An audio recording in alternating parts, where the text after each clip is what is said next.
Hey, welcome to our Discovering More, where we're just talking about the sermon, the messages we've been preaching here at Peace. And Mark just finished a message on the physicality of prayer. We think of prayer as a spiritual practice, but we are not merely spiritual beings. We were made body and soul intertwined together. So help us a little bit on that. Yeah, well, to me, what came to mind as I was thinking about this, in terms of how we see ourselves as God's people, is that there's a tendency, especially I think since the Enlightenment, so we're talking 1500s, 1600s, to view human beings as brains on sticks. Mm-hmm. As if, and it's all just about, that's not a phrase that I came up with, that's a philosopher, James K. Smith. Anyway, that we just see ourselves mainly, we give people information.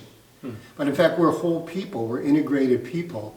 Our bodies are so important that God's going to give us new ones in eternity. And so what we do with our bodies, even when we're doing a spiritual activity like prayer, matters. And so just thinking about, for instance, so if you guys were going to pick a favorite place to pray, what would you identify if you have that kind of physical location? That's an interesting question. Favorite place to pray? You got one? You lead us off. All right. So You've thought about this. So what I said in the message was that one of my favorite spots is the High Bridge in Eau Claire, because you get a chance. I mean, you can't see the whole city from there. There's no place that you can do that in Eau Claire, but you look out down the river, and you see business. You see the business downtown district, and you got medical stuff to your right, and it's a great place to pray for the valley. Yeah. So that's one of my spots. Now I'm not doing that in the winter, but I definitely. No wonder our winters are so long. That's right. I'm not praying. Well, I'll give you two. Right now, I walk my dogs in the morning, and I often use that as a time of devotion and prayer. So just walking the streets of the Third Ward. And I would say I'm still probably seeking that. I've only been here 7 months or so. When I was in San Antonio before this, right off our back deck, we kind of overlooked San Antonio. So similar kind of. It was just the view, being able to see, being in a large city, hundreds of thousands of people probably, and not individually, but overlooking them, and so that was just a place where I experienced a little bit of just the awe of God's kingdom, and just praying that God's kingdom would break in that place. So yeah. That's very interesting. I guess when I think about favorite prayer spots, it's just more quiet and intimate.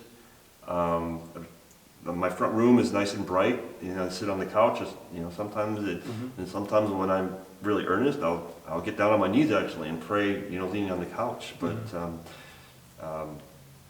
I guess I'm looking more at more private, quiet places. In my mind, would be my more favorite. Although there's something about being out in nature for me. Yeah. That sometimes, like if I'm out like in my kayak or fishing or whatever, and I just look around, and will just stop and be moved to prayer, more of a prayer of thanksgiving and so forth. But and I guess playing off that physicality, especially as Lutheran Christians, the sacraments are so central to our spiritual lives. Mm-hmm. And what is it? It's water for baptism, and it's bread and wine for communion. And we cannot separate the spiritual receiving of God's grace from the physical nature of the gift of water and communion. And so I think that's an important thing for us to hold up before people. To say, hey, even as God comes to us in this most intimate way, it is a physical expression of a spiritual reality. Yeah. And I was thinking about, so I did a children's message on different, physicality of prayer, like what we do with our hands and so forth. Because I was thinking about how we teach kids from little on, what do? Fold your hands, close your eyes, and bow your heads. And I think many of us, that's just become, that is the way we're supposed to pray. That's what I was taught as a kid. And why do we do that? Well, in my mind, when I was doing children's ministry, that's really just to get them so that their focus can be on praying to God and not everything else that's going on. Right? To so control them. They're not touching each other, right? So it's all about getting control. And that's not a bad thing to teach, but when that becomes, that's how I'm supposed to pray to God, we miss out on so much.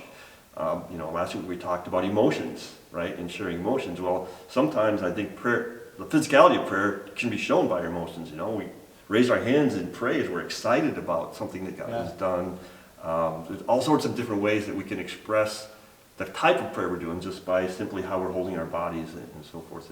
And I think that can be very helpful, actually. Mm-hmm. Yeah, one thing that is important to point out, there's a lot of pre-scripted prayer in other religions. For instance, Islam, get on the ground, bow. Hinduism is all a bunch of, yoga is prayer postures for the Hindu religion. And, I know that there are Christians and other people, non-religious, who have kind of taken this outside of the religious or spiritual context. But for Christians, we don't have prescribed ways to pray. So that makes it, I think it leaves it a little gray so that we don't maybe talk about how to use our bodies in prayer. Even like you said, if you read through what Jesus does, he lifts up his hands. He looks up to heaven to pray.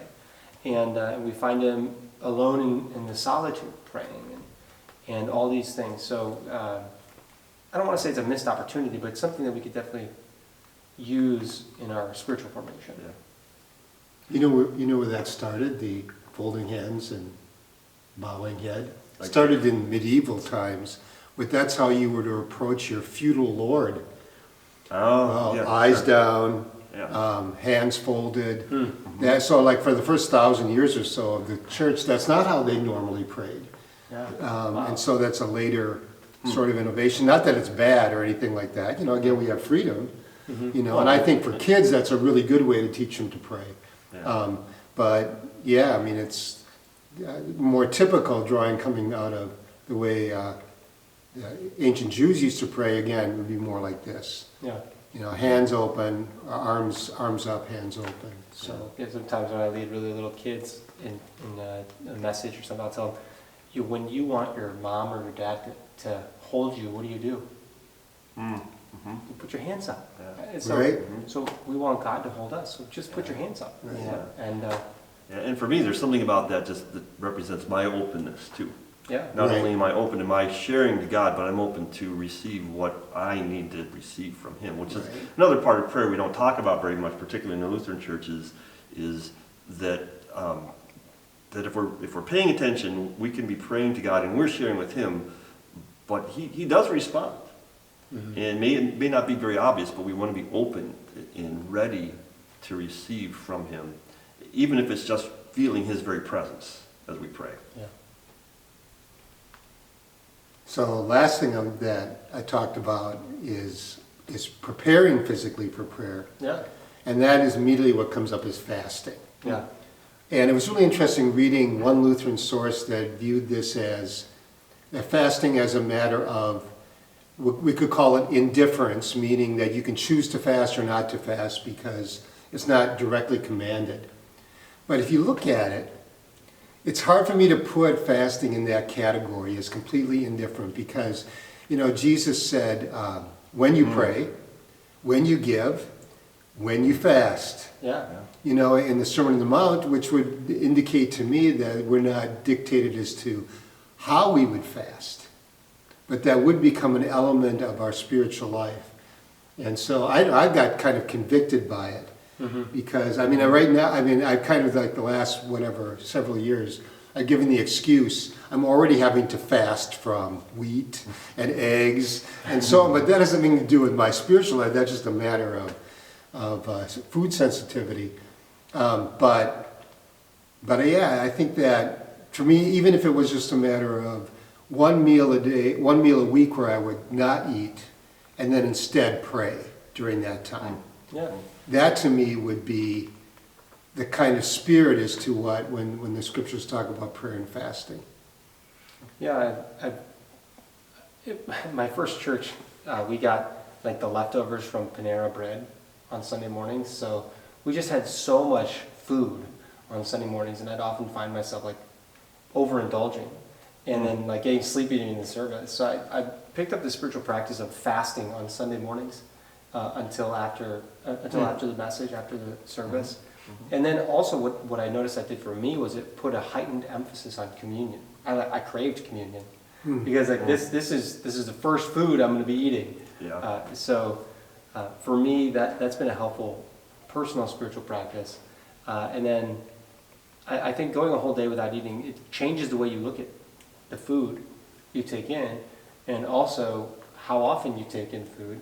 And so it forces you to be like, okay, God, I don't need this food. I need you. I don't need this snack. I need you. And I think it can be a really helpful reframing of our needs. I hope this is a helpful breakdown of the physicality of prayer. And even as you watch this digitally, I hope it's not just a mere passing on of information from a couple brains on sticks to you, but that you would dive into some of these and practice some of them and just see how it might change your own experience of prayer too.